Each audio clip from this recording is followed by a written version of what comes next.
Assalamualaikum warahmatullahi wabarakatuh. Alhamdulillah, selalu saja lisan kita memuji Sang Pencipta Allah atas segala nikmat yang dilimpahkan kepada kita, terutama nikmat Islam dan iman. Karena dengan Islam dan iman kita punya panduan hidup, kita mengenal Tuhan kita Allah, dan kita tidak akan memohon, menyembah dan patuh kecuali kepada Sang Pencipta Allah ini, yang selalu kita kumandangkan kalimat la ilaha illallah. Karenanya kita ada di sini, di muka bumi, dan juga di atasnya kita hidup, serta juga kita meninggal di atas kalimat ini. Dan Allah telah menjadikan kalimat alhamdulillah sebagai kalimat syukur atau berterima kasih, yang dengannya segala kebutuhan kita akan dipenuhi dalam roda kehidupan di muka bumi ini. Oleh karena itu, selalulah menjadi orang yang mengucapkan alhamdulillah.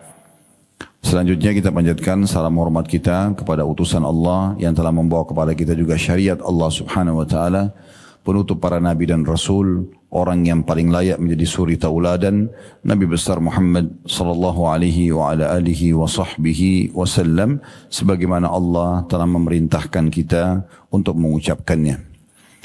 Pada kesempatan ini kita akan melanjutkan seperti biasa di Kamis siang hari, dan kebetulan pada hari ini kita offline. Lanjutan bedah buku 35 Amal Pelebur Dosa, ditulis oleh Fatin bin Abdul Aziz hafizahullah. Saya perlu ingatkan kembali, kalau semua sumber permasalahan yang kita hadapi adalah dosa. Sekali lagi, semua sumber permasalahan yang kita hadapi adalah dosa. Dan siapapun yang bertaubat dari dosanya atau menjauhi perbuatan dosa, dipastikan hidupnya akan bahagia dan tentram. Makanya Ali radhiyallahu anhu berkata, sesungguhnya Allah telah memberitahukan tentang sumber permasalahan kalian dan juga solusinya. Sumber masalah kalian adalah dosa dan solusinya adalah istighfar. Siapapun di antara kita yang merasa ada hajatnya yang dia sampaikan kepada Allah belum terpenuhi, atau penyakitnya atau permasalahannya belum terselesaikan, maka pastikan semua itu adalah sebabnya dosa. Tinggal bagaimana setiap orang di antara kita introspeksi diri agar dia bertaubat kalau pernah melakukan dosa, kembali kepada Allah subhanahu wa ta'ala, dan juga bagaimana dia setelahnya memperbaiki dan melakukan ketaatan-ketaatan kepada Allah di sisa umurnya. Semua dosa itu kalau dilakukan pasti dimulai dengan ketakutan, kekhawatiran. Orang yang mau berzina, orang yang mau mencuri, orang yang mau membunuh, orang yang mau melakukan banyak dosa, itu pasti dimulai dengan ketakutan, kekhawatiran. Dan kalau dia lakukan akan ada penyesalan, merasa bersalah. Itu semua karena memang perbuatan ini dilarang. Sebaliknya kalau orang melakukan perbuatan yang baik, seperti dia sholat, tadi misalnya kita baru sholat duhur, alhamdulillah, kemudian hadir dalam majlis ilmu seperti ini, atau kita sedekah, atau kita haji dan umrah, apa saja yang kita kerjakan, umumnya kita akan mulai dengan ketenangan jiwa, dan juga puncaknya kita akan meraih ketentraman, kedamaian, kebahagiaan, karena memang ini diperintahkan oleh Allah subhanahu wa ta'ala. Oleh karena itu buku kita membahas tentang 35 amal pelebur dosa, agar dosa-dosa kita menjadi penghalang datangnya rezeki, kebahagiaan itu hilang. Dan 35 amal pelebur dosa ini kita sudah membahas sampai amal ke-7 pada Kamis yang lalu, tentang masalah jihad di jalan Allah. Dan kali ini kita akan masuk amal ke-8 pelebur dosa itu, dan ini salah satu ciri khas setiap muslim dan muslimah, yaitu sedekah dan infak di jalan Allah. Banyak orang yang masih belum memahami tentang masalah ibadah ini. Karena mereka berpikir seperti orang-orang kapitalis. Kapan mengeluarkan sesuatu dari dana atau dari harta berarti berkurang. Nah itulah yang difahami. Orang-orang kapitalis begitu. Kalau punya uang 10 juta, dikeluarkan 1 juta, berarti tinggal 9 juta. Saya rugi. Maka saya harus justru berpikir bagaimana tidak mengeluarkan uang tersebut, bahkan menambahnya. Maka orang-orang kapitalis selalu karena pikirannya seperti ini, bagaimana mereka memperbanyak tabungannya. Sementara Islam memerintahkan kita pangkal kaya, pangkal kebahagiaan, dan bertambahnya harta justru dengan sedekah. Tidak akan pernah ketemu antara konsep Islam sama kapitalis. Kapitalis suruh nahan, nabung supaya kaya, nabung supaya bahagia. Kalau Islam mengatakan justru infakkan, itu akan menjadi sumber datangnya harta dan juga kebahagiaan. Jadi Islam tidak mengajarkan kita kalau kita punya 10 juta, keluarin 1 juta berarti berkurang. Tidak. Kita ditekankan dan diberikan pemahaman agar yakin itu akan diganti oleh Allah dan akan berlipat ganda datangnya. Oleh karena itu ciri khas seorang muslim, mereka selalu dermawan. Dan kita perlu tahu dalam Islam, bakhil atau pelit itu dosa besar. Bukan cuma dosa, bagian dari dosa besar. Terlalu banyak ayat-ayat Al-Quran, hadis-hadis Nabi SAW yang melarang kita untuk pelit. Dalam salah satu riwayat, pernah ada satu orang baru dinobatkan menjadi kepala suku di Madinah. Orangnya tampan, berwibawa.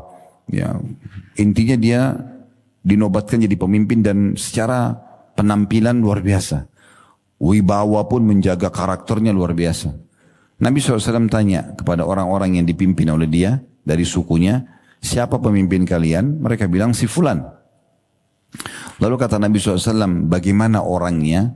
Kata para anggota sukunya, orangnya tampan, orangnya berwibawa, hanya saja dia pelit. Perhitungan. Maka kata Nabi SAW, penyakit jiwa apa yang lebih berat daripada pelit? Jadi itu dianggap penyakit jiwa. Kalau ada orang yang pelit perhitungan apalagi di jalan Allah. Jelas-jelas ada orang miskin depan matanya, masih bisa negosiasi sama syaitan, bantu nggak ya? Ah nggak usah, ini masih mudah, ini masih kuat. Padahal dalam Islam kita diperintahkan di saat ya ada orang yang minta, tugas kita eksekusi. Bukan negosiasi sama syaitan, kasih saja. Dan renungi baik-baik firman Allah Subhanahu wa taala dalam surah Saba. Surah nomor 34 ayat 39. Di situ potongan ayatnya Allah mengatakan wa ma anfaqtum min syai'in fahuwa yukhlifu. Ini konsep Islam. Apapun yang kalian infakkan di jalan Allah, maka pasti dia Allah akan gantikan. Surah nomor 34, surah Saba ayat 39-nya. Ini potongan ayat ya. Bukan lengkap ayatnya ini, tapi salah satu di ayat 39 itu ada potongan ayat wa ma anfaqtum min syai'in fahuwa yukhlifu. Apapun yang kalian infakkan di jalan Allah, maka pasti dia akan menggantinya. Dan Allah juga menyebutkan tentang ciri dan sifatnya yang maha mulia, innallaha la yukhliful mi'ad. Allah enggak pernah pungkiri janjinya. Dalam ayat lain, wa man asdaqu minallahi qila. Siapa yang lebih jujur dalam pernyataan dan perkataan daripada Allah. Jadi Allah Subhanahu wa taala tidak akan mungkin ya ingkari janji. Pernah Nabi SAW juga bersabda kepada Bilal radhiyallahu anhu, wahai Bilal, berinfaklah, keluarkan tanpa pernah perhitungan. Jangan perhitungan, kalau masih 100.000 atau 200.000 ya, masih gitu, ini masih belum masuk dalam bab dermawan. Keluarkan dan jangan perhitungan. Jangan pernah engkau takut balasan dari pemilik singgasana yang agung. Maksudnya Allah Subhanahu wa taala. Jadi kalau keluarkan di jalan Allah, coba pakai resep ini Bapak Ibu sekalian, ya. Maka jangan perhitungan, keluarkan saja. Kita akan kaget nanti melihat bagaimana sumber-sumber rezeki datang tanpa kita sangka-sangka. Kita akan meraih cinta Tuhan kita Allah karena Allah perintahkan kita berinfak. Juga kita akan meraih cinta manusia. Dan kita akan meraih ganti daripada apa yang kita infakkan itu. Jadi ini konsep dasar dulu. Kita harus bagi seorang muslim dan muslimah memiliki jiwa kedermawanan. Itu bukan pilihan, keharusan. Karena ini sifat dicintai oleh Allah Subhanahu wa taala. Dan Allah mengatakan wa man yuka syuhha nafsi fa ulaika humul muflihun. Siapa yang telah dicabut atau tercabut dari dirinya sifat pelit, maka mereka adalah orang-orang yang beruntung. Jadi memang kita harus mulai dari sekarang. Selalu memberi di jalan Allah. Selalu memberi di jalan Allah. Beberapa jemaah yang praktikin ini datang dan ucapkan ke saya sendiri. Ada orang yang Masya Allah mungkin sudah tidak terhitung hartanya. Masih sangat muda datang kepada saya mengatakan, Ustaz setelah saya jalankan ini. Bahkan dia jadikan antara perusahaan dia dengan berinfak. Itu infaknya jauh lebih gencar sebagai sebuah program utama perusahaan daripada meraih labah dari perusahaan itu. Dan ternyata subhanallah labahnya datang tidak terhingga gitu. Ya. Jadi memang ini luar biasa. Dan Islam mengajarkan kita agar tidak memisahkan antara ekonomi, bisnis kita, pendapatan kita dengan sosial. Justru harus sejalan. Justru harus sejalan. Dalam riwayat Bukhari disebutkan, ada orang kata Nabi SAW sebelum kalian ya, di musim peceklik. Di musim peceklik betul-betul tidak ada air pada masa itu. Orang semua pada butuh air. Tapi ada awan yang lewat dan dilihat oleh satu orang yang juga menunggu hujan sebenarnya. Dia melihat awan tersebut mendung. Kemudian dia mendengarkan ada suara dari awan tersebut. Terdengar kurang lebih terjemahannya. Tuangkanlah air ini di kebunnya si fulan. Disebutkan nama orang gitu. Maka dia ikuti awan itu. Setelah dia ikuti ternyata awan itu berhenti di satu titik. Menurunkan hujan. Dan air hujan itu hanya turun di situ. Dan masuk ke dalam kebun seseorang. Yang tadi disebutkan namanya dalam awan itu. Atau di awan. Ini hadis sahih riwayat Bukhari. Maka orang ini pun penasaran. Dia masuk ke kebun itu. Lalu dia temuin orang tadi. Lalu dia tanya nama anda siapa. Disebutkan namanya. Dia kaget. Karena nama ini adalah nama yang tadi disebutkan di awan yang dia dengar. Suara yang dia dengarkan jelas. Dari suara para malaikat tentunya ini ya. Maka dia tanya. Tadi saya dengar. Ada namamu disebutkan di awan. Dan hujan ini memang diperintahkan hanya turun ke tempat kamu. Apa yang kamu lakukan? Dia bilang kalau itu yang kamu tanyakan. Maka hasil kebun ini saya bagi 3. Sepertiganya saya infakkan. Sepertiga pendapatan diinfakkan. Sepertiga lagi saya kembalikan sebagai modal. Tambahan modal. Sepertiga lagi saya berikan untuk pendapatan atau kebutuhan istri saya atau keluarga saya. Jadi memang mereka menjadikan orang-orang beriman ini infak itu program. Bahkan lebih besar ya, target dan juga perhatian terhadap infak ini daripada laba perusahaan sendiri. Nah ini yang sedang kita ingin pelajari 1 jam ke depan tentang masalah bagaimana kita menanamkan sifat kedermawanan ini dengan mengkaji lebih jauh ayat-ayat Al-Quran, hadis-hadis Nabi SAW, keutamaan sedekah, ya, manfaat-manfaat yang kita bisa dapatkan dan bagaimana kita menepis was-was syaitan yang selalu membuat kita ragu. Selalu kita perhitungan. Akhirnya Allah pun akan perhitungan dengan kita. Dalam sebuah hadis yang sahih, Nabi SAW bersabda kepada Asma binti Abi Bakar radhiyallahu anhuma, la tuki fayukillahu alaiki. Jangan pernah kau perhitungan, hai Asma, karena kalau kau perhitungan, Allah pun akan perhitungan denganmu. Coba mulai hari ini, Bapak Ibu praktekin, berinfak, tanpa lagi memperhatikan, tanpa memperdulikan berapa jumlahnya dan dari mana nanti gantinya. Ikhlas karena Allah. Dan coba cari jumlah yang belum pernah kita infak sebelumnya. Kalau kita selama ini berinfak 100 ribu misalnya, sekarang kita coba tingkatkan ke 500 ribu, tingkatkan ke 1 juta, tingkatkan ke 10 juta, tingkatkan ke 100 juta. Makin besar yang kita infakkan, maka makin besar gelombang rezeki yang datang. Itu demi Allah pasti.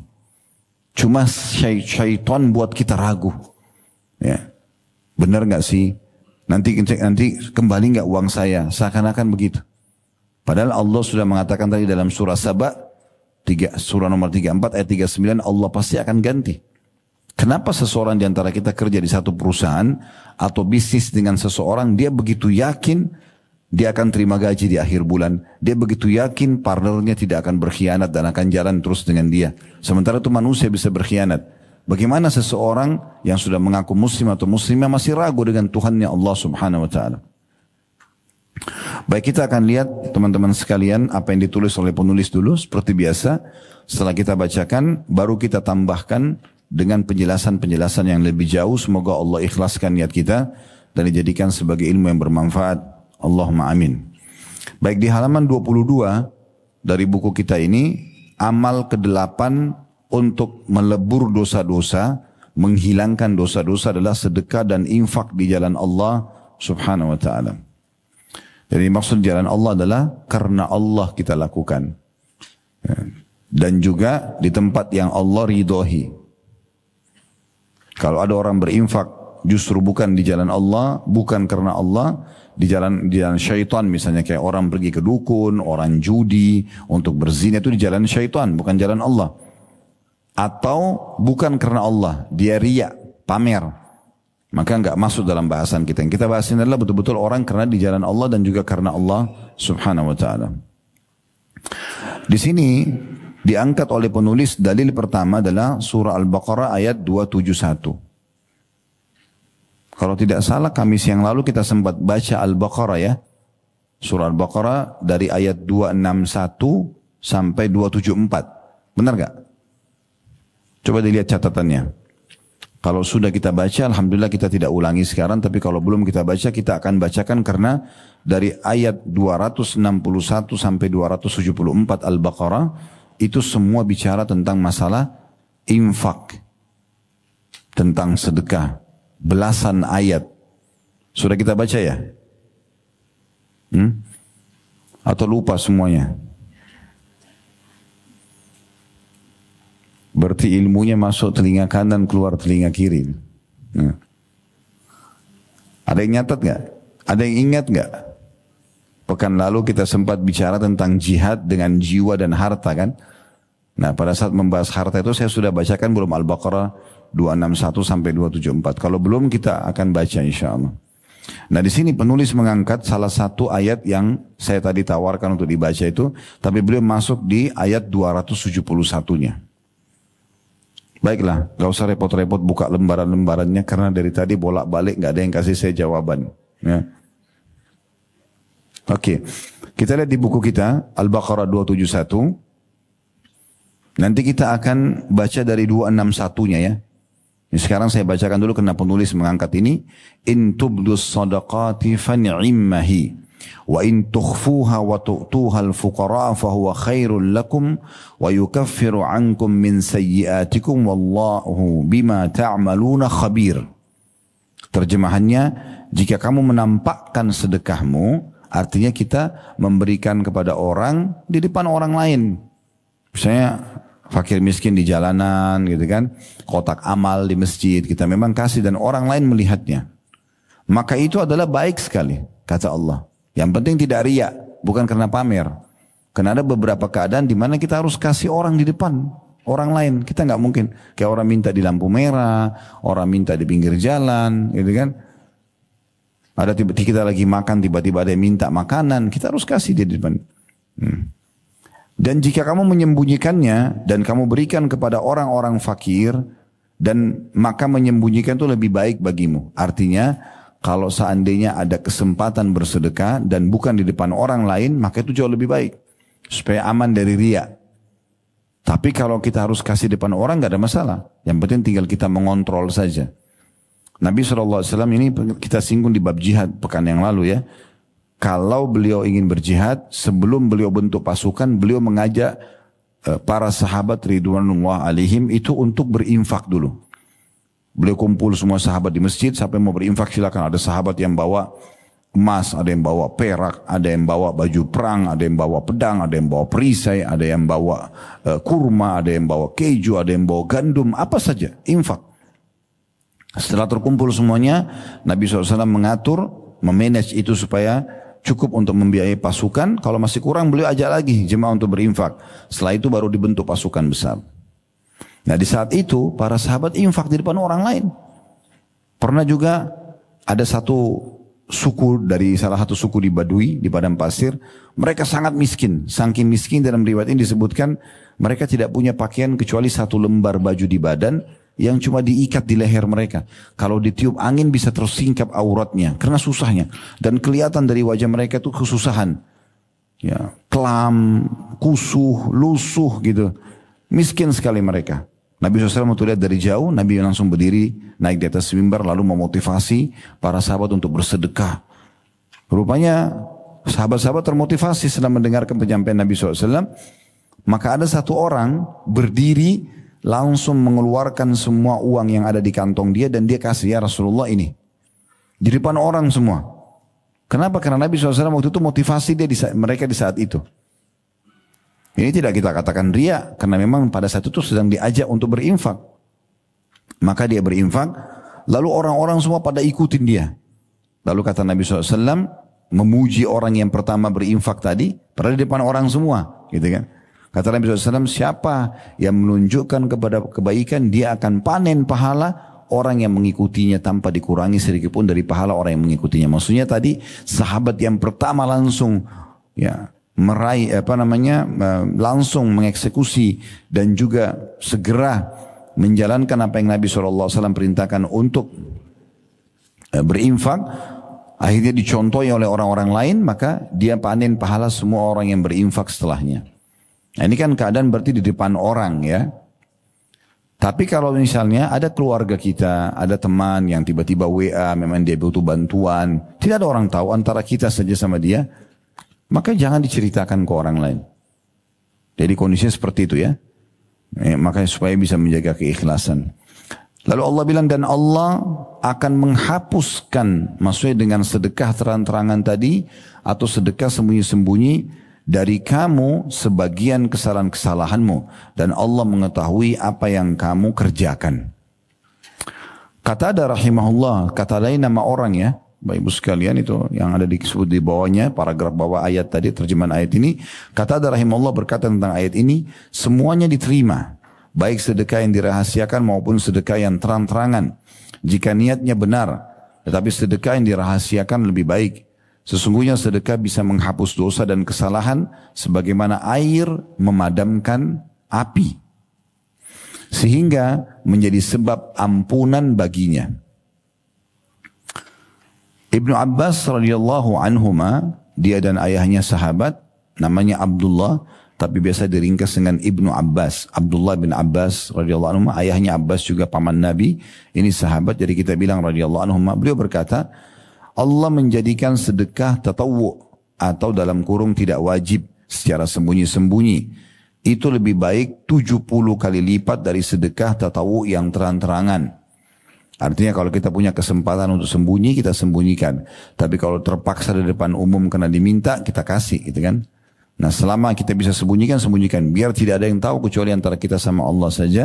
Maka pahalanya akan 70 kali lipat dari sedekah tatawwu yang terang-terangan. Tapi sedekah wajib yang terang-terangan adalah lebih baik 25 kali lipat daripada sedekah wajib yang sembunyi-sembunyi. Begitu juga dengan semua ibadah, baik yang wajib maupun yang sunnah. Jadi begini maksudnya. Kalau misalnya, tadi saya kasih contoh, ada contoh di majelis kita begini, kebetulan ada satu orang yang butuh sekali bantuan, anaknya lagi dirawat di rumah sakit, misal contoh, dan kita harus menyampaikannya. Maka saya mengatakan, misalnya Bapak Ibu sekalian, ada saudara kita si fulan atau saudari kita si fulana yang butuh sekali bantuan, silakan dibantu. Saya sedang mengiklankannya. Di saat itu nggak apa-apa Bapak Ibu berinfak terang-terangan. Ya ini saya bantu, ya ini saya bantu. Yang ini berdiri, yang itu berdiri, yang ini kasih, yang ini transfer. Nggak ada masalah. Kalau kondisinya seperti ini, maka kata beliau, ya, ini berarti lebih baik daripada sembunyi-sembunyi. Khawatir nanti sembunyi-sembunyi, dia mau nanti kasih di luar sana, tapi ternyata sudah tertutup kesempatannya. Karena sudah full misalnya. Udah gak bisa lagi, dibutuhin 100 juta sudah selesai. Kita mau bantu lagi gak bisa. Karena telat. Nah, itu kondisinya. Tapi kalau kondisinya misalnya, ada yang menghubungi kita tadi saya bilang diam-diam, teman kita, saudara kita, tolong bantu saya, tolong begini, anak saya sakit, saya butuh, saya belum makan 2 hari, apalah bahasa dia yang biasa orang memohon bantuan. Dan itu hanya antara kita sama dia, maka ini lebih afdal, ya kita tidak memberitahukan siapapun, sedekah aja, kasih aja ke dia. Dan poin penting, jangan pernah tolak permintaan orang. Pegel Ustaz hatinya, orang ini minta terus, gak apa-apa. Urusan kita sama Tuhan sang pemberi rezeki. Yang suruh kita berinfak itu Allah yang maha kaya dan raja alam semesta ini. Gak usah pikir orang yang minta itu. Gak penting. Kecuali satu keadaan. Orang ini memang menggunakan untuk maksiat kepada Allah. Jangan dibantu. Kita sudah tahu uang kita kasih nanti akan dipakai. Zina akan dipakai. Mabuk dipakai judi. Jangan dikasih. Tapi kalau selama dia minta makan. Kenapa? Biar. Tapi kemarin saya sudah bantu. Biar. Dia masih lapar hari ini. Mungkin. Ya mungkin setelah kita berinfak kita meninggal setelahnya. Itu amal terakhir. Dari mana kita tahu? Allah mudahkan mereka datang untuk bisa kita raih pahala dari mereka. Nanti akan saya bacakan cukup banyak ya statement para ulama salaf bagaimana mereka bermuamalah dengan diri sendiri dalam bersedekah sehingga terjadi sebuah perubahan reformasi diri yang sangat luar biasa di mana yang tadinya dikuasai oleh syaitan untuk selalu ragu, bimbang, maka berubah menjadi sebuah ya semangat yang sangat besar justru untuk berinfak. Nanti akan kita bacakan statement-statement insyaAllah. Tapi bukan dari buku kita. Dari buku yang lain akan saya tunjukkan sebentar. Ya. Baik, selanjutnya Imam At-Tabari rahimahullah menyebutkan dalam tafsirnya. Tentang tadi ya. Surah Al-Baqarah 271. Sesungguhnya para imam qiraat. Maksudnya yang ahli membaca Al-Quran. Berbeda pendapat tentang bacaan firman Allah subhanahu wa ta'ala. Wa yukaffiru ankum min sayyiatikum. Ya, dan dia akan membersihkan atau menghapuskan sebagian dosa-dosa kalian. Diriwayatkan dari Ibnu Abbas radhiyallahu anhu bahwa beliau membacanya dengan wa tukaffir ankum dengan ta di awal fi'il mudhari ya, atau diawali dengan fi'il mudhari ya. Fi'il mudhari ini maksudnya kata yang sedang terjadi ya. Gitu. Kalau dibaca demikian maka maknanya sedekah itu menghapus kesalahan kalian. Sebagian yang lain membaca dengan wa yukaffiru ankum. Bedanya ya sama ta. Kalau tadi tukaffiru ankum, kalau ini yukaffiru ankum dengan ya. Jadi maknanya Allah akan menghapus dosa kalian disebabkan sedekah kalian. Dan ayat ini juga dibaca wa nukaffiru ankum dengan nun awalnya. Jadi bisa dibaca dengan ta wa tukaffiru ankum berarti dihapuskan dosa kalian, bisa dengan ya wa yukaffiru ankum berarti diampuni dosa kalian karena sedekah yang kalian keluarkan, bisa juga dengan nun wa nukaffiru ankum dengan nun. Jadi maknanya jika kalian menyembunyikan sedekah kalian dan memberikan kepada orang-orang fakir, maka akan kami hapus sebagian kesalahan-kesalahan kalian disebabkan sedekah kalian yang secara rahasia tersebut.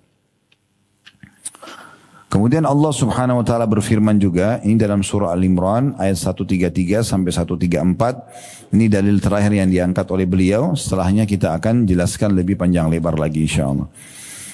Bunyinya, wasari'u ila magfiratin min rabbikum wa jannatin arduha as-samawatu wal ardu iddat lil muttaqin alladhina yunfikuna fis sarra'i wad dharra'i wal qadhimina al ghaidha wal 'afina 'anil nas wallahu yuhibbul muhsinin.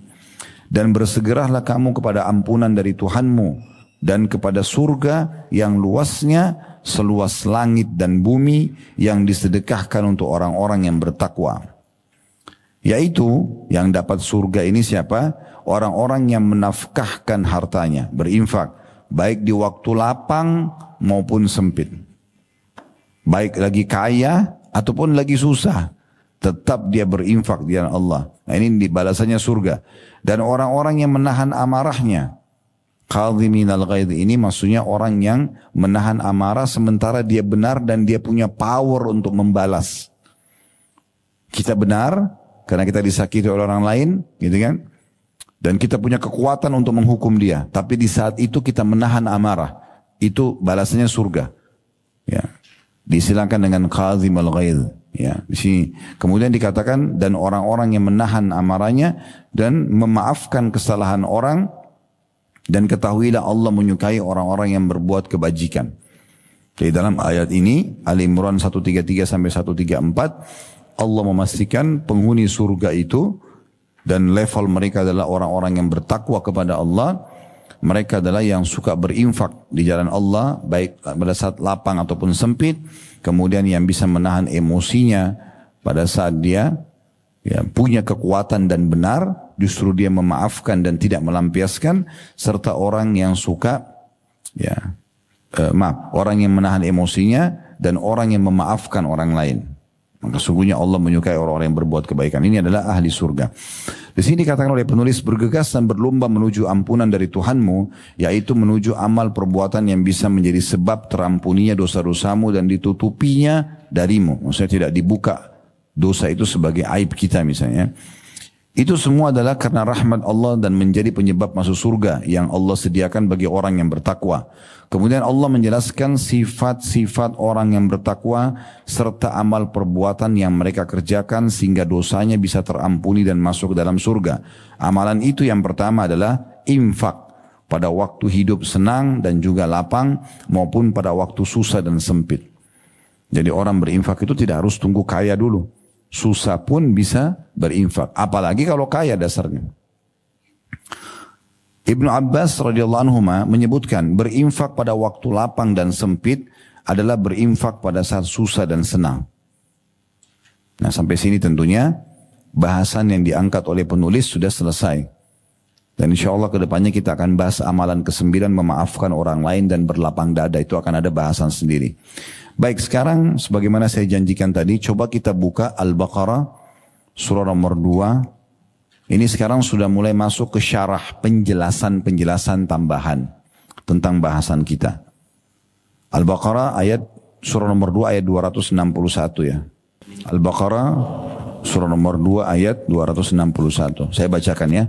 Mathalul ladzina yunfikuna amwalahum fi sabilillahi kamathali habbatin ambatat sab'a sanabila fi kulli sumbulatin mi'atu habba wallahu yudha'ifu liman yasha' wallahu wasi'un alim. Perumpamaan nafkah yang dikeluarkan atau sedekah yang dikeluarkan orang-orang yang menafkahkan hartanya di jalan Allah adalah serupa dengan sebutir benih. Seperti sebutir benih yang akan menumbuhkan 7 bulir. Satu benih biasanya tumbuhkan 1 bulir. Tapi ini menumbuhkan 7 bulir. Dan pada setiap bulir ada 100 biji. Allah melipat gandakan ganjaran bagi siapa yang dia kehendaki. Dan Allah maha luas karuniahnya. Maksudnya balasannya, rezekinya. Lagi maha mengetahui niat seseorang. Dari ayat ini dulu kita akan titik beratkan. Jadi Allah subhanahu wa ta'ala tidak membalas kita dengan 1.000 rupiah, dapat 1.000 rupiah, tidak. Kalau dari ayat ini kita bisa fahami, bisa sampai 700 kali lipat. Seperti perumpamaan 1 benih, muncul 7 bulir, 1 bulir 100 biji. Berarti kan 700 lebih. Ya, seperti itu. Tapi jangan Bapak Ibu bilang, oh kalau begitu saya mulai sekarang berinfak 1 juta, harapan saya dapat 700 juta. Bukan begitu hitung-hitungannya sama Allah. Karena rezeki itu luas sekali maknanya. Rezeki itu adalah semua yang bisa membuat kebutuhan kita untuk roda kehidupan muka bumi berjalan. Kesehatan, ya, udara, ya, air, semua itu rezeki. Jangan selalu patok rezeki itu duit saja. Ini keliru. Ya, berapa banyak orang kaya raya tapi lumpuh, nggak bisa buat apa-apa, kan begitu? Stroke. Ya.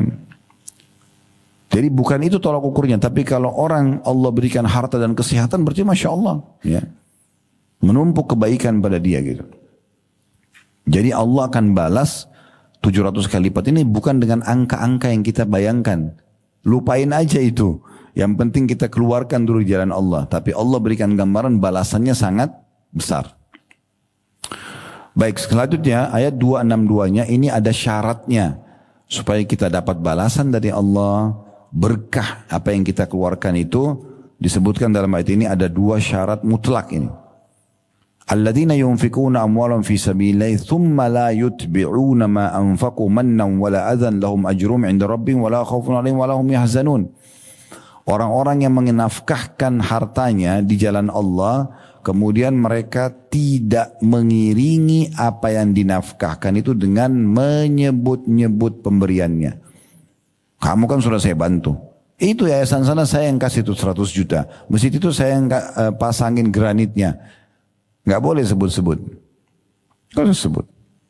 Ada malaikat yang catat, ada Allah yang tahu. Ini syarat pertama nih, kalau mau dapat pahala, jangan disebut-sebut. Kemudian yang kedua, Allah bilang di sini, dan dengan tidak menyakiti perasaan si penerima. Lempar uang di depannya, tutur katanya kasar. Sekarang balik persepsi kita. Renungi baik-baik ini. Jangan pernah berpersepsi, Bapak Ibu sekalian, kalau kita membantu orang itu yang butuh. Keliru ini. Balik sekarang. Kalau ada orang yang minta bantuan, kita lebih butuh kepada dia. Kenapa? Kok bisa begitu Ustaz? Iya, karena kalau kita bantu dia 1 juta rupiah misalnya, kebutuhan dia. Dia dapat nilai 1 juta. Dia beli makanan, dia beli pakaian, segala macam. Selesai kan? Habis. Tapi kalau kita dapat nilai 1 juta itu dan dilipat gandakan, berlipat-lipat gandakan, diterima nanti hari kiamat. Jadi kita yang butuh pada fakir miskin itu. Selama ini kenapa orang selalu perhitungan kalau mau sedekah? Karena dia pikir orang lain yang butuh. Kebalikin. Kita yang butuh. Renungi bagaimana Abdullah bin Abbas dan Abdullah bin Umar radhiyallahu anhuma, sahabat ini, setiap hari depan rumah mereka selalu orang miskin numpuk. Karena selalu mereka sedekah. Satu hari pernah orang-orang miskin ini gak datang. Gelisah Abdullah bin Umar dan Abdullah bin Abbas ini. Kemudian mereka keluar cari, mana ini orang-orang miskin ini? Dicari, dijemput bola, diantarin ke sana.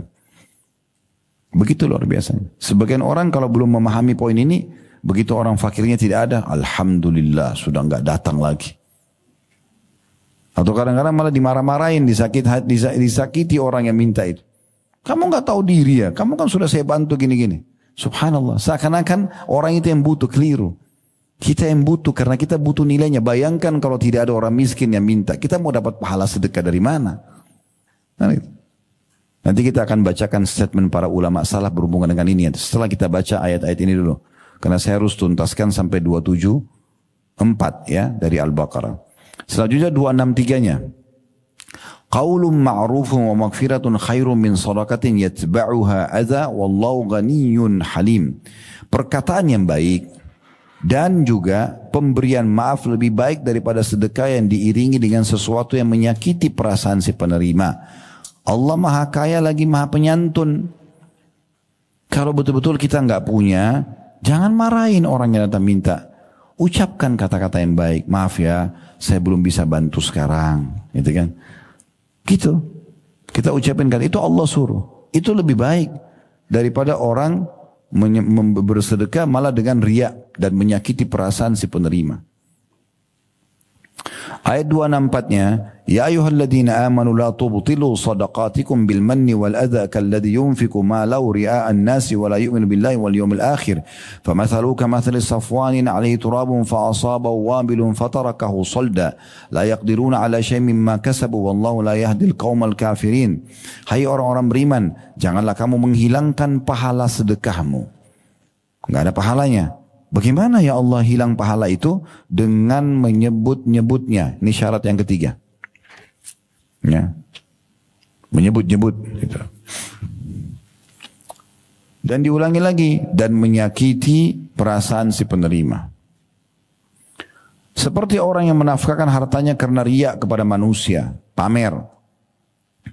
Dan tidak beriman kepada Allah dan hari kemudian. Perumpamaan orang seperti ini seperti batu yang licin. Jadi orang yang suka pamer-pamer, saya sudah bantu ini, saya sudah bantu. Lalu dia sakiti juga perasaan si penerima. Perumpamaannya nih, uang yang dia keluarkan semua itu, ibaratnya seperti batu licin, di atasnya ada tanah. Ditaruh tanah ya, yang rapuh sekali tanah itu. Kemudian batu itu ditimpa dengan hujan yang lebat. Lalu menjadi bersihlah dia tanpa bertanah. Nanti tidak ada pahalanya sama sekali. Mereka tidak menguasai sesuatu pun dari apa yang mereka usahakan, tidak akan didapatkan apa-apa, dan Allah tidak memberi petunjuk kepada orang-orang yang kafir. Ayat 265-nya, وَمَثَلُ الَّذِينَ يُنْفِقُونَ أَمْوَالَهُمْ ابْتِغَاءَ مَرْضَاتِ اللَّهِ وَتَثْبِيتًا مِنْ أَنْفُسِهِمْ كَمَثَلِ جَنَّةٍ بِرَبْوَةٍ أَصَابَهَا وَابِلٌ فَآتَتْ أُكُلَهَا ضِعْفَيْنِ فإن لم يصيبها وابل فطل والله بما تعملون بصير. Perumpamaan orang-orang yang membelanjakan hartanya karena mencari keridhaan Allah dan untuk keteguhan jiwa mereka. Ini poin penting ya. Jadi kita bersedekah itu tujuannya adalah untuk mencari ridho Allah. Karena perintah Allah kita kerjakan, kita bantu orang. Tidak usah lihat siapa yang menerima, siapa yang minta. Ya. Yayasan mana, individu siapa, nggak penting. Karena bagi kita adalah hubungan kita sama Allah. Allah yang menggerakkan dia pada saat itu sedang minta bantuan. Cari ridha Allah dan keteguhan jiwa mereka. Maksudnya iman mereka. Untuk menjaga supaya iman kita stabil, maka kita bersedekah. Seperti sebuah kebun yang terletak di daratan tinggi yang disiram oleh hujan lebat. Maka kebun itu akan menghasilkan buahnya 2 kali lipat. Jika hujan lebat tidak menyiraminya, maka hujan gerimis pun memadai. Dan Allah maha melihat apa yang kamu perbuat. Jadi kalau ada tanah yang tinggi, kayak pegunungan, lalu hujan lebat, itu hasilnya bisa panen 2 kali. Karena suburnya. Dan kalau tidak ada hujan lebat, hanya gerimis juga memadai. Karena suburnya tanahnya. Nah begitu perumpamaan orang-orang yang berinfak, karena cari keridhaan Allah dan juga untuk mengokohkan iman mereka. Ayat 266-nya, ayawaddu ahadukum an takuna lahu jannatun min nakhilin wa anabin tajri min tahtiha al-anharu lahu fiha min kulli thamarat wa asabahu al-kibar wa lahu dhurriyyatun du'afa'u fa asaba i'sarun fi narun fahtaraqat kadzalika yubayyinu Allahu lakumul ayati la'allakum tatafakkarun. Apakah ada salah seorang di antara kamu yang ingin mempunyai kebun kurma dan anggur yang mengalir di bawahnya sungai-sungai. Dia mempunyai dalam kebun itu segala macam buah-buahan. Kemudian datanglah masa tua pada orang itu sedangkan dia mempunyai keturunan yang masih kecil-kecil. Maka kebun itu ditiup angin keras yang mengandung api lalu terbakarlah. Demikianlah Allah menerangkan ayat-ayatnya kepada kamu supaya kamu memikirkannya. Maksudnya banyak orang kalau dia bukan berprinsip sesuai dengan prinsip Allah subhanahu wa ta'ala yang Allah tanamkan untuk berinfak. Mereka selalu menabung aja. Sibuk menabung. Yang dia pikir dengan menabung itu untuk masa depannya, untuk anak-anaknya. Padahal sebenarnya setiap saat bisa saja harta itu hilang. Ya. Perlu digarisbawahi, kalau sudah pernah dengar nama ini alhamdulillah. Kalau belum pernah dengar, ada Sa'ad ibn Ubadah. Pernah dengar nggak? Sa'ad ibn Ubadah ini orang terkayanya Madinah. Setengah perkebunan Madinah punya beliau, kebun kurma. Orang kaya raya. Mungkin nama lain sudah pernah dengar Abdurrahman bin Auf, Utsman bin Affan, ya, Abu Bakar, sahabat-sahabat yang kaya, Talha bin Ubaidillah. Ini kayanya tidak terhitung. Luar biasa gitu. Hartanya banyak banget itu. Ya, kaya sekali. Saya waktu membedah biografi mereka, orang-orang yang mulia sahabat-sahabat Nabi ini ridwanullah alaihim, di Blok M setiap Sabtu kedua kita bedah tentang serial sahabat. Itu mereka pada saat meninggal, Bapak Ibu sekalian, gudang hartanya penuh. Sampai-sampai dibahasakan harta-harta mereka itu menumpuk emas sangat banyak.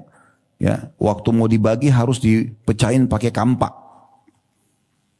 Karena belum ada mungkin seperti sekarang alat-alat canggih untuk mengelola. Jadi masih ada gumpalan-gumpalan emas yang banyak. Pertanyaan sederhana.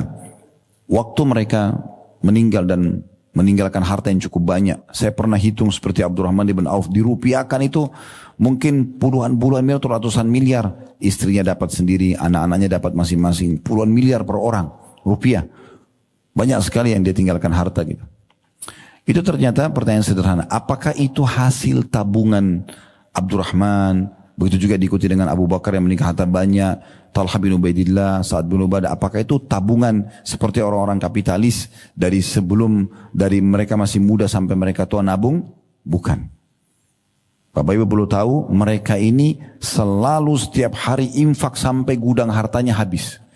Jadi yang datang itu pada saat mereka meninggal adalah harta yang datang entah dari mana Allah datangkan 2-3 hari sebelum mereka wafat. Itu Sa'ad bin Ubadah. Teman-teman nanti kalau balik di rumah coba dengar, saya sarankan dengar, cari playlist di playlist YouTube kami di Khalid Basman Official. Buka di YouTube ada playlist, klik kemudian cari serial sahabat Sa'ad bin Ubadah.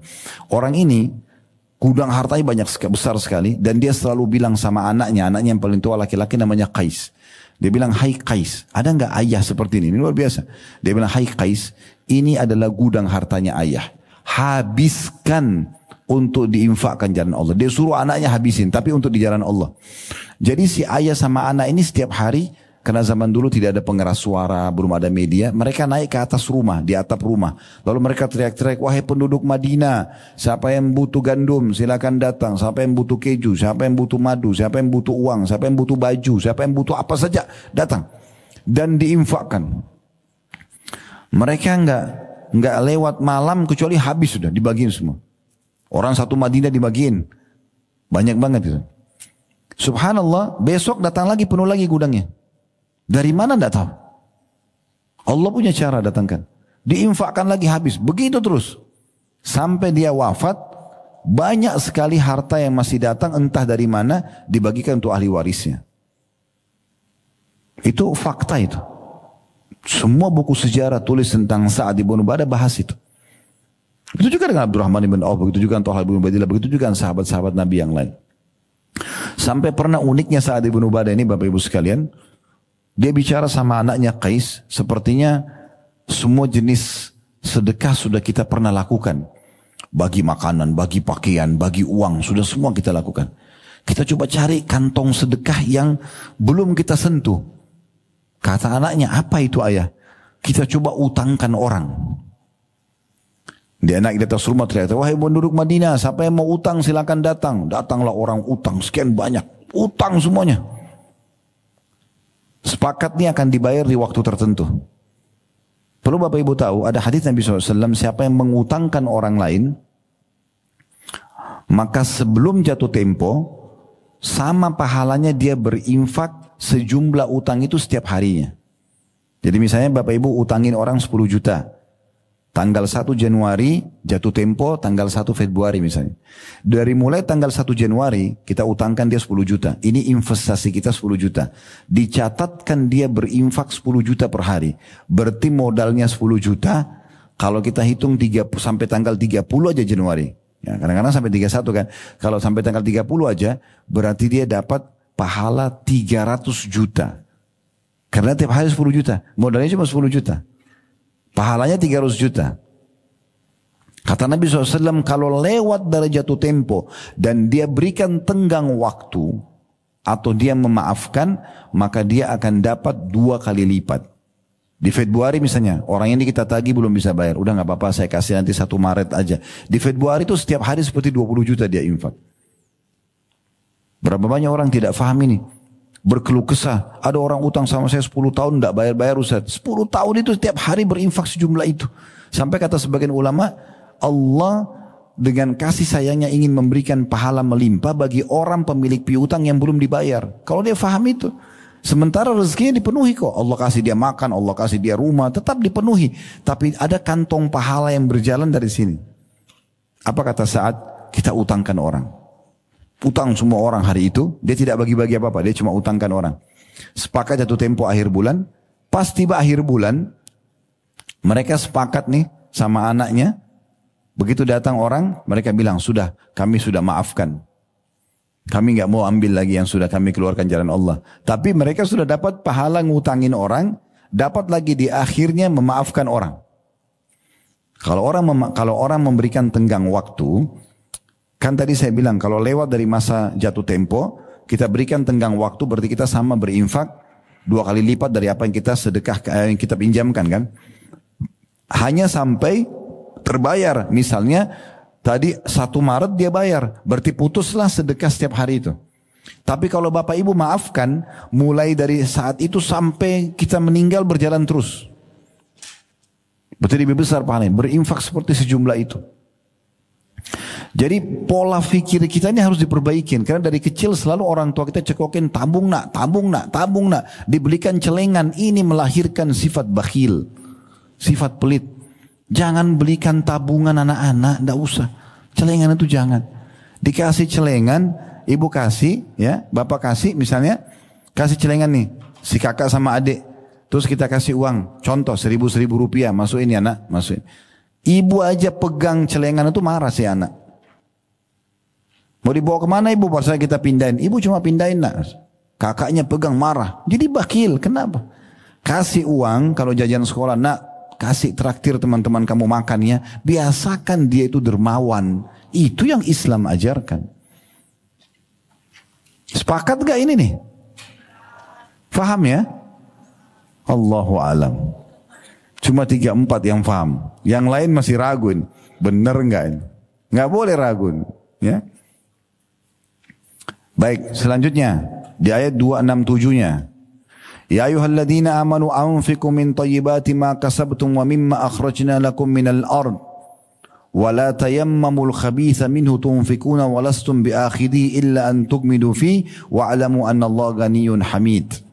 Ini syarat yang keempat nih. Penting sekali nih ya. Karena banyak dilanggar oleh orang-orang muslim di dalam realita kehidupan mereka. Lihat kata Allah, hai orang-orang beriman, nafkahkan di jalan Allah. Keluarkan, jangan perhitungan. Keluarkan saja, jangan perhitungan, jangan hitung. Tidak usah bayangkan tuh rekening saya nanti habis atau tidak. Allah punya cara terisi nanti. Nih, sebagian dari hasil usahamu yang baik-baik dan sebagian dari apa yang kami keluarkan dari bumi untuk kamu, hasil panen atau mungkin tambang. Perhatikan, ini syaratnya. Kata Allah apa? Dan jangan kamu memilih yang buruk-buruk lalu kamu menafkahkan daripadanya. Hasil panen mangga yang bagus semuanya dijual, yang buruk sedekahin untuk fakir miskin. Uang yang baru dipakai untuk belanja barang. Orang miskin dikasih uang yang lecek, yang kotor. Kenapa nggak dibalik? Kenapa nggak kasih orang miskin uang baru? Belanja di toko, pakai uang tua nggak apa-apa, gitu kan? Allah mengatakan, dan jangan kamu memilih yang buruk-buruk, lalu kamu menafkahkan daripadanya. Padahal kamu sendiri, kalau dikasih apa yang kamu infakkan itu, ya tidak mau mengambilnya melainkan dengan memincingkan mata terhadapnya, dan ketahuilah bahwasanya Allah Maha Kaya lagi Maha Terpuji. Ini detail sekali Allah bicara ini. Ya, seperti Allah sedang bicara sama kita sekarang, padahal sudah 1400 tahun lalu ayat ini turun. Jangan berinfak sesuatu yang kalau kita sendiri dikasih itu kita nggak mau ambil. Gimana itu? Kalau Bapak Ibu mau sempurna infaknya dan Allah, coba infak seperti apa yang kita nikmati. Contoh, kita mampir satu restoran, kita makan enak bener nih. Contoh misalnya rumah makan Padang, 50.000, 100.000 misalnya, enak nih. Coba beli porsi yang sama, menu yang sama, minuman juga kalau ada minuman yang sama, kasih tukang parkir, kasih orang jalan. Seperti apa yang kita makan itu yang kita kasih. Kita beli baju satu, bagus. Beli dua, yang satunya infakkan. Coba begitu, beri yang terbaik di jalan Allah. Jangan baju sudah sobek-sobek baru mau diinfakkan. Daster sudah tua baru diinfakkan. Mukena sudah bau apa disedekain. Coba yang bagus karena kita akan dapat pahalanya. Baik. Siapa sebenarnya nih jadi inti permasalahan sehingga kita selalu ragu berinfak, selalu was-was, selalu perhitungan? Cuma satu, syaitan. Itu Allah sebutkan di ayat setelahnya. Ini Allah bilang ya, 268-nya. Al-Baqarah 268. Bagi teman-teman yang baru datang bisa buka di aplikasi Al-Qurannya. Kita sedang bahas Al-Baqarah surah nomor 2 ayat 261 sampai 274. Kita sekarang berada di ayat 268. Asy-syaitanu ya'idukumul faqra wa ya'murukum bil fahsya. Wallahu ya'idukum magfiratan minhu wa fadla. Wallahu wasi'un alim. Syaitanlah yang menakut-nakuti kamu dengan kemiskinan. Kalau kau kasih nanti kamu makan apa? Kalau kamu kasih nanti kamu sendiri kan butuh. Anakmu lebih butuh. Inimu lebih butuh. Padahal yang sedang datang depan kita ini butuh sekarang. Syaitan yang menjanjikan atau menakut-nakuti kamu dengan kemiskinan. Dan menyuruh kamu berbuat kejahatan. Makna kejahatan sini ulama tafsirkan kikir. Perhitungan di jalan Allah. Sedang Allah menjanjikan untukmu dengan sedekah itu ampunan darinya dan karunia, balasan. Allah ganti itu yang kita keluarkan. Dan Allah maha luas karunianya lagi maha mengetahui. Jadi sumber permasalahan perhitungan itu syaitan. Karena bertolak belakang sekali dengan Allah yang suruh kasih, keluarkan. Sudah kita kasih contoh tadi para sahabat, mereka meninggal, harta melimpahnya jadi warisan, bukan hasil tabungan, hasil infaknya Allah datangkan. Semasa hidup mereka sudah bisa menikmati, makan, minum, rumah, kendaraan segala macam. Mereka dapat pahala sedekah, pada saat meninggal warisannya juga masya Allah melimpah. 269-nya Allah menjelaskan, kalau ilmu ini sampai kepada kita seperti sekarang Bapak Ibu sampai, ini berarti Allah pilih kita untuk bisa memahami tentang agama itu, namanya hikmah, mendapatkan ilmu. Di ayat 269-nya Allah mengatakan, yu'til hikmata man yasha wa man yu'tal hikmata faqad utiya khairan katsira wa ma yadhakkaru illa ulul albab. Allah menganugerahkan al-hikmah atau kepahaman terhadap Al-Quran dan Sunnah kepada siapa yang dikehendakinya. Dan barang siapa yang dianugerahi hikmah, dia jadi faham nih, oh ternyata kita disuruh infak bukan pelit, misalnya salah satu substansial bahasan agama, maka ia benar-benar dianugerahi karunia yang banyak. Karena dia sudah tahu teorinya, tinggal praktek. Ya. Dan hanya orang-orang yang berakal lah yang dapat mengambil pelajaran dari firman Allah ini. Ini jangan cuma didengar telinga kanan keluar telinga kiri, praktekin. Kata Allah, hanya orang berakal yang bisa mengambil pelajaran dari situ. Segera dia ambil ilmunya, dia praktekin. Ayat 270-nya, wa ma anfaqtum min nafaqatin aw nadartum min nadrin fa innallaha ya'lamu wa ma lidh-dhalimin min ansar. Apa saja yang kamu nafkahkan atau apa saja yang kamu nazarkan, niatkan untuk kerjakan kebaikan, maka sungguhnya Allah mengetahuinya. Gak ada yang Allah tidak tahu, dan pasti Allah akan balas sesuai dengan janjinya. Sungguhnya Allah mengetahuinya. Orang-orang yang berbuat zalim tidak ada seorang penolong pun bagi mereka. Makna zalim di sini karena sedang bicara tentang sedekah adalah orang yang pelit. Orang yang pelit tidak ada penolong baginya. Subhanallah, orang yang pelit perhitungan itu, biar cantik, biar gagah, ya. Kalau pelit pasti aja ada kekurangannya. Mungkin orang itu biasa saja, tidak cantik, tidak gagah, tapi dermawan sekali. Ya, ramah, baik, orang suka sama dia. Apalagi kalau sudah bergabung, Allah berikan kelebihan paras wajah, postur tubuh dan juga dermawan, ini luar biasa. 271-nya, in tubdu sadaqati fa ni'mahi wa in tukhfu wa tu'tuha al-fuqara fa huwa khairun lakum wa yukaffiru ankum min sayiatikum wa yudallahu bima ta'maluna khabir. Ini tadi ayat yang kita baru baca ya di buku tadi 271 Al-Baqarah ya. Kita ulangi lagi, kata Allah, jika kamu menampakkan sedekahmu, tadi sudah kita jelaskan bagaimana penampakan itu. Kayak misalnya ada orang tiba-tiba minta di depan umum, kita nggak mungkin tolak, kasih aja. Di saat itu sedekah terang-terangan lebih afdol. Tinggal kita kontrol ya hati kita supaya tidak riak gitu. Jika kamu menampakkan sedekahmu maka itu adalah baik sekali. Dan jika kamu menyembunyikannya dan kamu berikan kepada orang-orang fakir, maka menyembunyikan lebih baik bagimu. Maksudnya di saat memang tidak butuh untuk menyampaikan orang lain, antara kita sama si peminta ini, ya minta via WA misalnya ya, atau datang langsung ke rumah, kita bantu aja lillahi ta'ala. Gak usah lihat orangnya, bantu saja. Dan Allah akan menghapuskan dengan sedekah itu dari sebagian kesalahan-kesalahanmu, dan Allah mengetahui apa yang kamu kerjakan.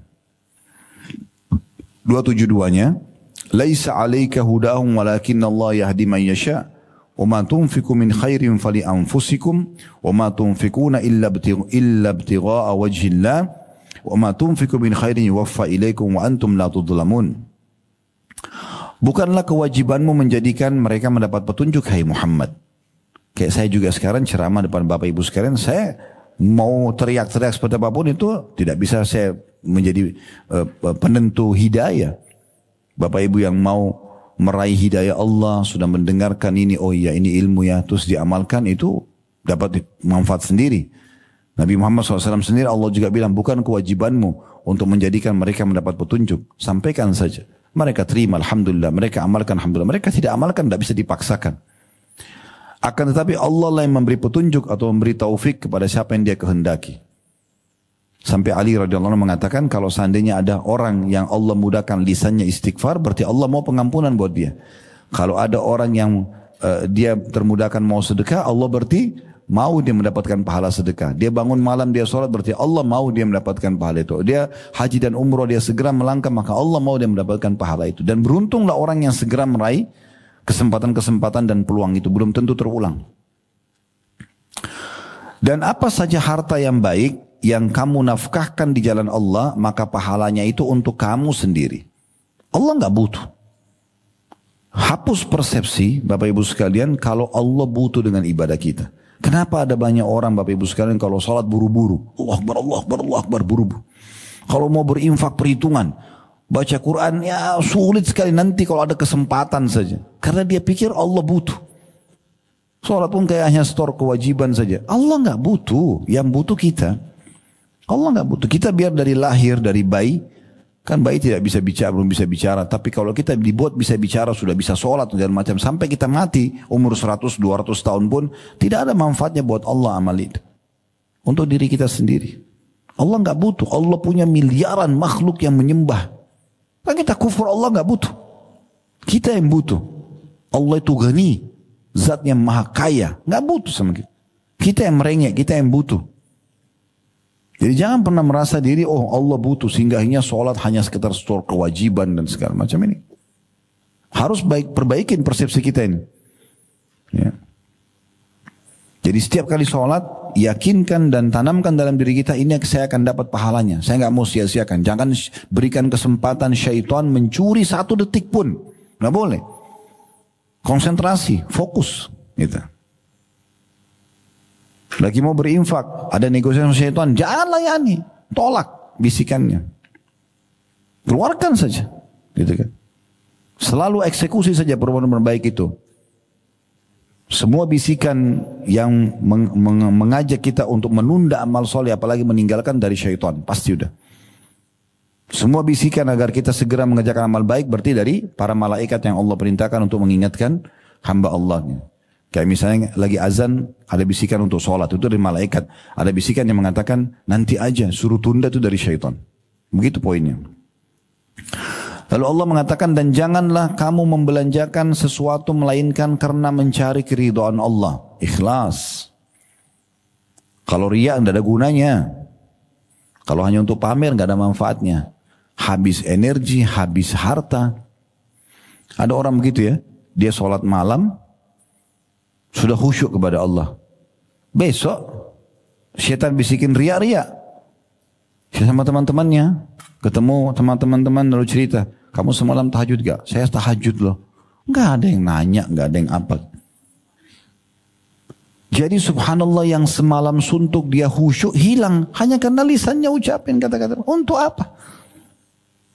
Ada teman aja kita, itu orang miskin tuh mau dibantu. Oh saya sudah bantu kok dia. Nggak usah. Oh ya terima kasih sudah ingatin. Kasih aja lagi. Selesai. Nggak perlu orang tahu apa yang sudah kita kerjakan. Kalau orang-orang, kalau bapak ibu niat mau riya, saya ajarin caranya. Gampang. Daripada sholat malam semalam suntuk dari jam 3 sampai subuh, udah khusyuk segala macam, besok aja sama teman, nggak usah. Sekarang ibu targetnya siapa? Oh ibu ini, ketuk rumahnya jam 3, bu saya mau sholat, lihat. Selesai. Ngapain tunggu besok? Repot-repot. Kan buang-buang waktu kan? Langsung aja pada saat itu. Gitu. Sekalian dapat dosa masuk neraka nanti. Jadi untuk apa? Kontrol lisannya, jangan ngomongin. Ibadah yang sudah dikerjakan lupakan. Allah sudah catat, malaikat sudah catat, tinggal terima pahalanya. Udah lupain. Bahkan kadang-kadang sudah lewat sekian tahun pun syaitan masih goda kita untuk cerita. Sekarang 10 tahun lalu kita haji. Gak pernah kita cerita sama orang. 10 tahun kemudian ada orang yang cerita, oh kemarin saya waktu tawaf itu tersentuh nangis. Syaitan bisikin, kamu kan juga pernah nangis tuh. Oh ya saya juga dulu nangis 10 tahun lalu. Habis. Ceritanya habis nih. Hanya karena itu saja. Apa yang didapatkan? Sekarang saya tanya Bapak Ibu sekalian. Kalau kita dipuji sama orang, apa yang kita dapat? Hah? Kenyang perutnya? Tambah cantik? Tambah gagah? Gak ada sama sekali. Gak ada kecuali cuma pujian. Gak ada manfaatnya. Kerupuk lebih bermanfaat daripada pujian itu. Gak ada manfaat. Apalagi kalau kita sengaja kejar. Makanya saya ulang di sini, Allah mengatakan, dan jangan kata Allah, kamu menafkahkan, membelanjakan sesuatu melainkan karena mencari keridhaan Allah, bukan karena pujian manusia. Dan apa saja harta yang baik, ya, yang baik ini artinya halal dan berkualitas. Yang kamu nafkahkan, niscaya kamu akan diberi pahalanya dengan cukup, sedangkan kamu sedikit pun tidak akan dianiaya. Sekarang kalau terutama ibu-ibu lagi beli buah-buahan misalnya di rumah, langsung bagikan, kasih ke PRT kita. Dari yang masih fresh itu masih bagus. Jangan kita makan terus semua sisa-sisa, ya, ada bahkan sisa gigitan baru kasih ke pembantunya. Kenapa? Kenapa enggak infak dari awal yang bagus? Kenapa sih? Gitu kan. Dahulukan kasih. Saya bilang sama keluarga saya di rumah, begitu kita bawa buah-buahan, makanan, langsung sisipkan, kasih orang-orang ini. Kita nanti makan, justru kita nomor 2 enggak masalah. Dan itu Allah akhirnya dengan begitu menghilangkan perasaan pelit, ya, sifat pelit ini. Dan suka memberi akhirnya. Ya, ini yang kita tekankan dari tadi. 1 jam kita akan bicara masalah jadi dermawan, jadi dermawan. Jangan keluar dari sini lagi jadi bakhil, pelit. Selalu maunya ditraktir terus sama temannya. Traktir orang. Gitu kan. Selalu maunya dikasih hadiah, nggak pernah balas. Piring tetangga datang berisi kembali kosong. Kenapa nggak dibalas? Yang ketawa tahu diri ini ya. Bercanda saya, mudah-mudahan tidak Pak. Baik, ayat 72, 73-nya. 2 ayat tersisa nih.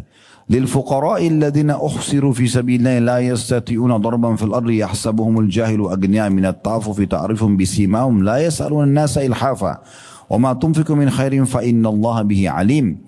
Berinfaklah kepada orang-orang fakir yang terikat oleh jihad di jalan Allah. Kalau ada jihad, infak, bantu. Atau makna lain, semua kantong-kantong kesempatan sedekah, ikut sedekah. Ya. Berinfaklah kepada orang-orang yang fakir yang terikat oleh jihad di jalan Allah. Mereka tidak mendapatkan atau tidak dapat berusaha, tidak bisa bekerja karena mereka lagi berperang di bumi. Orang yang tidak tahu menyangka mereka adalah orang-orang kaya karena memelihara diri dari meminta-minta. Nah ini juga poin penting ya. Jadi ada orang-orang fakir subhanallah, mereka tidak pernah bilang kasih saya. Mulia, kerja, walaupun jual gorengan. Saya berapa kali ketemu bapak-bapak, Masya Allah. Umur 60 tahun, 70 tahun masih mikul gorengan. Itu berapa keuntungannya gitu. Tapi mulia, dia nggak minta sama orang. Ada bahkan pernah saya temukan subhanallah penampilannya sudah miskin. Kita kasih uang nggak mau. Jangan nak, nggak usah. Kalau dia mau jualan, saking mulianya. Orang seperti ini yang paling pantas dibantu. Cari orang-orang seperti ini, sedekah buat mereka. Dan ingat, sedekah itu jauh lebih afdal pada saat kita mencari dan menjemput bola dibandingkan kita didatangi untuk bersedekah. Jadi beda pahalanya antara bapak ibu memang sengaja keluar rumah cari orang miskin untuk sedekah dengan kita tunggu nanti kapan orang minta baru kita kasih, itu beda banget pahalanya. Lebih afdal yang pertama. Kalau bapak ibu tinggal di satu komplek mewah, ada security, kapan kita ketemu orang miskin tuh?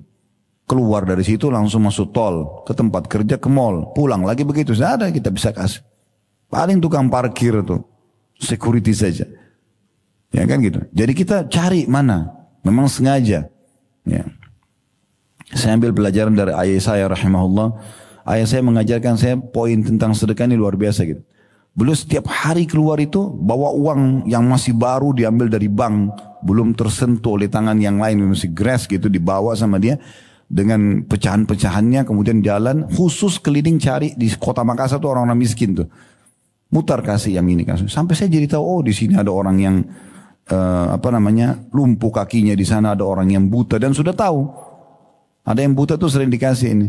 Terus kemudian oh Pak Haji ya kasih lagi uang, didoain lagi tiap hari. Padahal ayah saya terakhir sebelum beliau meninggal tidak ada kerjaannya beliau. Dulu memang kontraktor, tapi setelah itu sudah nggak pernah punya usaha lagi. Tapi subhanallah pesantren jalan, kliniknya jalan, usaha jalan, anak-anak semua bisa dibiayai karena sedekah yang luar biasa.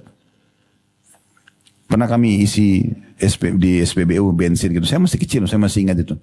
Kemudian ada lebih uang gitu, pada saat kami bayar lebih uang. Waktu mau dikembalikan, kebetulan si orang SPBU bilang, karena selisihnya kecil, tapi dia nggak bisa, tidak ada uang kembalian, maka dia kasih lebih ke ayah saya gitu.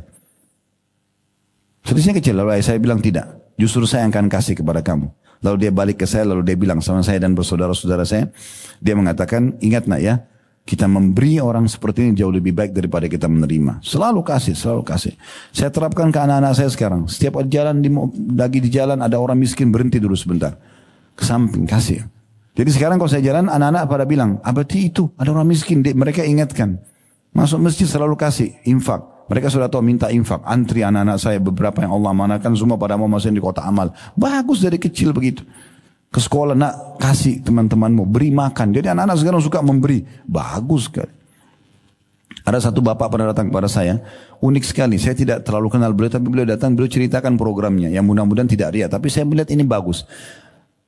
Jadi dari anak-anaknya masih kecil. Dan dia pun begitu. Dia kerja. Tapi kalau Sabtu Ahad dia sepakat sama istrinya. Untuk semampu mereka bungkus sembako ya. Ada beras, gula dan segala kebutuhan, 9 kebutuhan pokok yang biasanya diikat dengan sembako itu ditaruh di mobil sama dia. Berapa yang dia bisa terus diajak anak-anaknya. Dia bilang saya Ustaz jalan di tol Cikampek, di tol mana terus ya udah saya sepakat sama istri kita keluar sini aja, keluar sini terus masuk di gang-gang ketemu siapa orang miskin kasih. Tiap Sabtu Ahad begitu. Anak-anaknya sekarang tumbuh besar semuanya suka dengan kegiatan sosial. Itu yang ditanamkan. Sesekali Bapak Ibu coba buat program ini. Jangan selalu cuma mall dan tempat bermain saja. Bukan tidak boleh-boleh. Tapi coba buatin program anak-anak. Beli snack-snack, beli apa gitu ya. Terus ajak mereka untuk bungkus di rumah. Bungkus misalnya anak ada 2 atau 3. Satu anak misalnya punya 10 bungkus. Terus kemudian ajak, ayo hari ini ayah atau ibu mau ajak ke satu tempat yang bagus. Oh di mana mau ke mall? Nanti lihat aja. Kita sudah sepakat untuk mendatangi satu rumah anak yatim. Coba datang ke rumah anak yatim itu. Datang ke sana, udah bicara sama pimpinannya, bilang kita mau bawa anak-anak, mau bantu, mau berbagi misalnya. Contoh.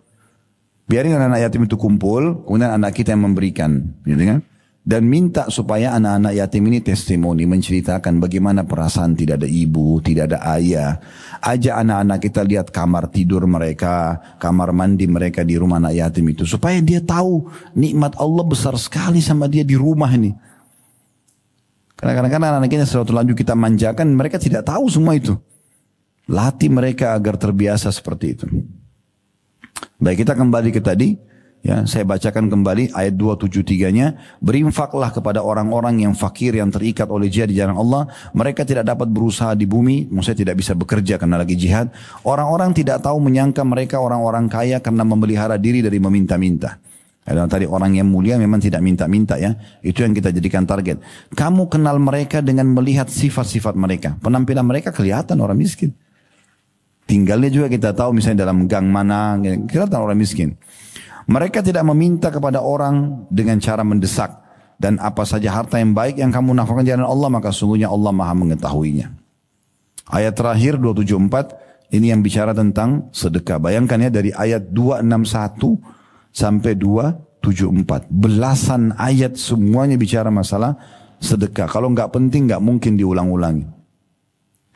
Nanti ayat 275-nya itu sudah bicara masalah riba. Haramnya riba dan tidak boleh orang memakan harta riba. Tapi kita sekarang cukup sampai ayat 274 membahas masalah infak ya. Alladzina yunfikuna amwalahum bil-laili wan-nahari sirran wa alaniyatan falahum ajrum inda rabbihim wala khaufun 'alaihim wala hum yahzanun. Orang-orang yang menafkahkan hartanya di malam dan di siang hari secara sembunyi atau tersembunyi dan terang-terangan ya. Maka mereka mendapat pahala di sisi Tuhan mereka, tidak ada kekhawatiran terhadap mereka dan tidak pula mereka bersedih hati. Dari ayat ini berarti kita disuruh berinfak sepanjang hari. Siang hari itu maksudnya mewakili dari pagi sampai sore. Malam hari berarti dari malam sampai subuh. Contoh, mungkin Bapak Ibu tidak asing lewatin masjid taruh kotak amal. Ya, sering kita lewatin. Misal Bapak Ibu lagi mau pergi ke taklim begini, lewat kasih uang. 50 ribu, 100 ribu mungkin kita kasih sumbangan. Pada saat pulang kita lewat lagi masih ada kotak amalnya. Kenapa nggak infak lagi? Oh sudah tadi. Itu tadi. Mereka sudah catat.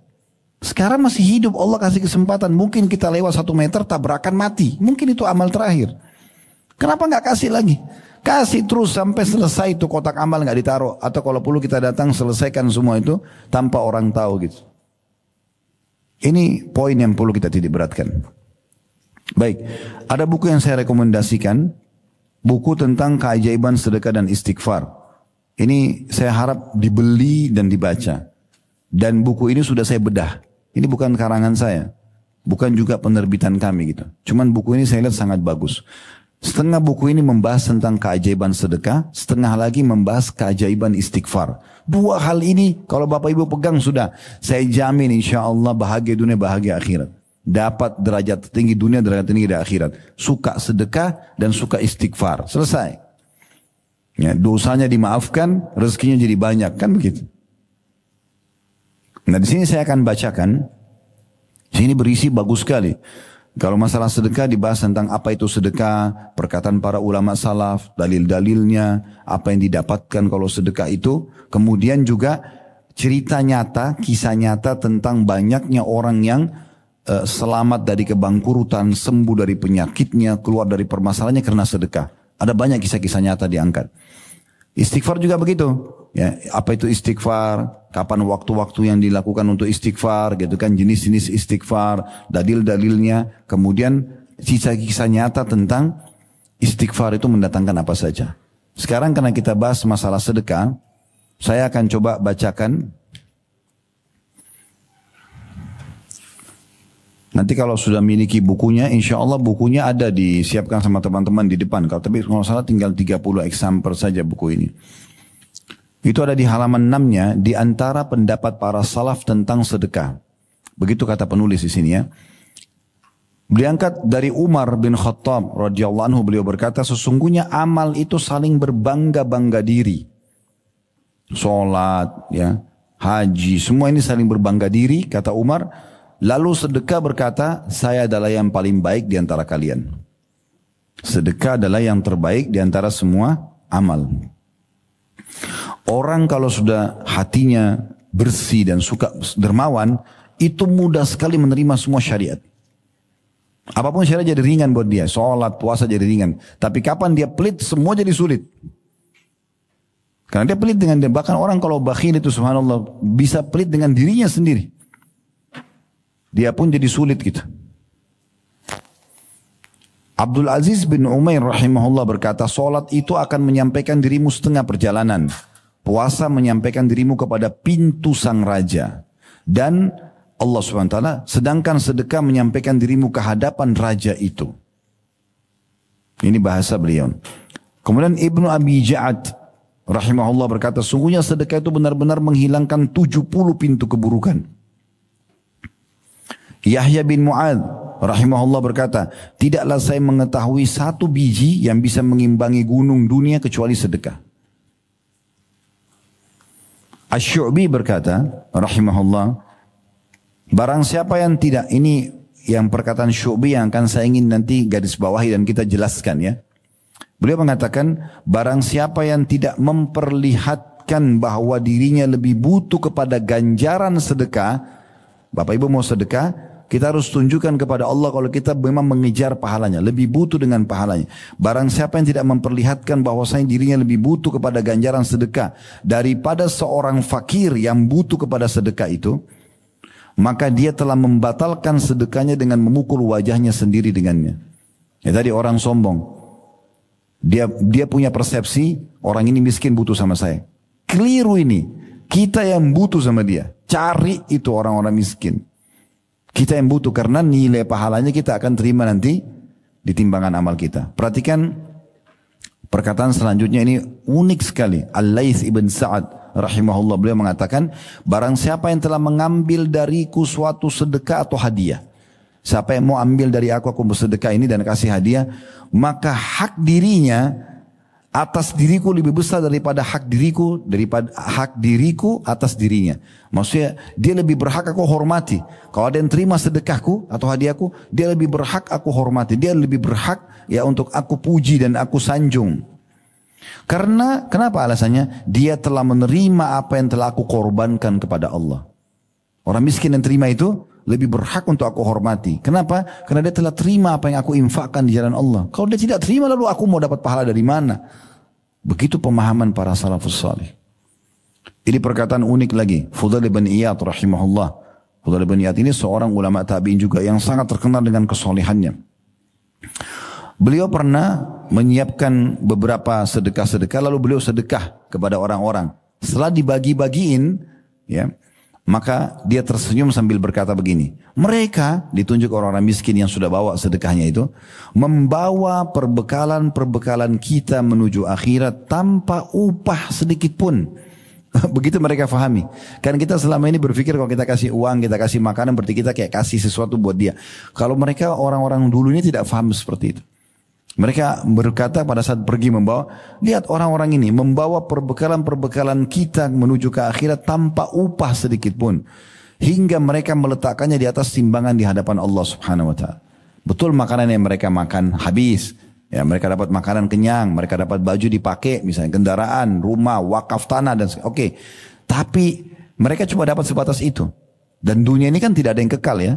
Sekarang kita kasih rumah pun pada seseorang, saat dia mati jadi warisan. Tidak jadi kekal. Tapi kita akan mendapat nilai rumah itu di timbangan amal hari kiamat nanti.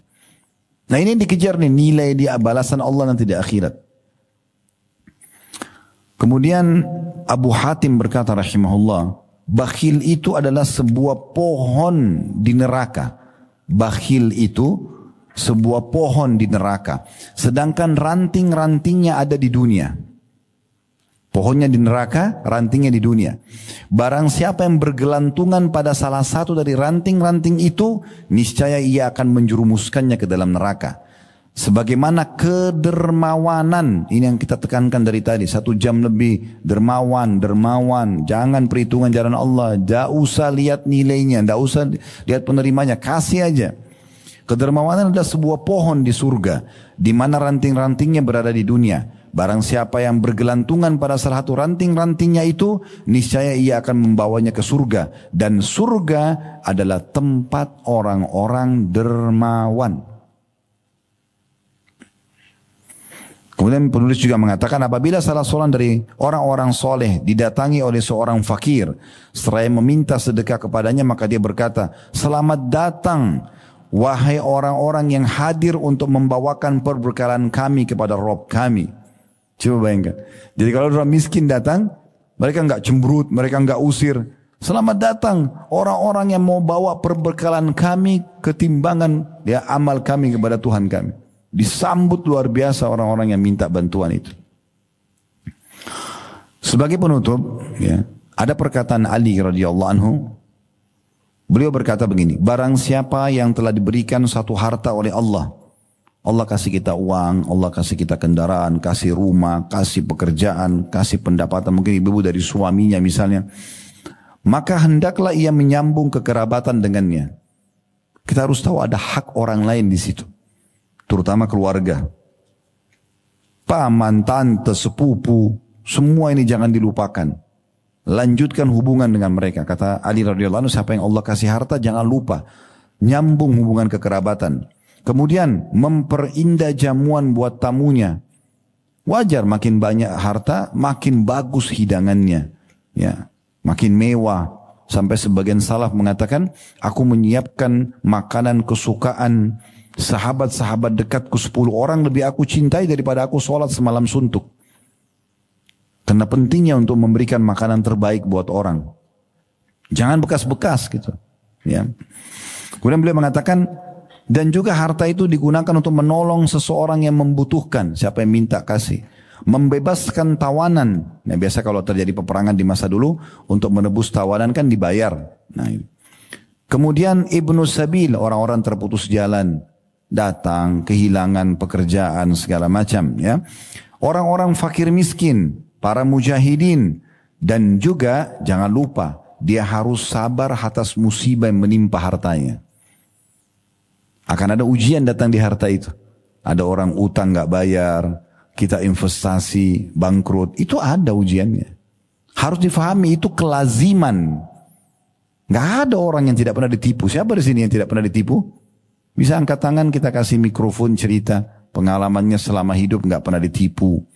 Gak pernah digunjing sama orang. Gak pernah difitnah. So, itu cobaan, kelaziman hidup. Jadi jangan pikir, kenapa saya ditipu? Itu ujian, sabar aja.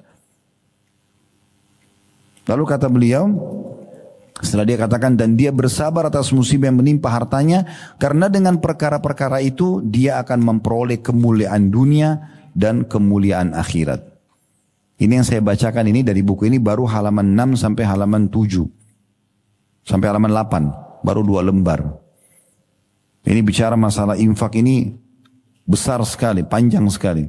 Sampai di buku ini, ya sampai halaman 68. Dari saya baru baca halaman 6 sampai halaman 8. Makanya saya bilang memiliki buku ini. Masih ada, ini sampai halaman 68 ya. Berarti 60 halaman lagi. Bisa Bapak Ibu baca. Manifestasinya, sedekah itu apa saja yang didapatkan. Kisah-kisah nyata.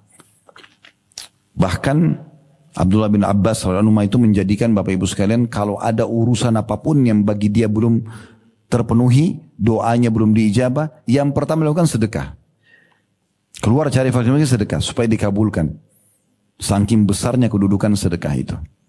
Allahu a'lam. Subhanakallahumma bihamdika asyhadu an la ilaha illa anta astaghfiruka wa atubu ilaik. Wassalamualaikum warahmatullahi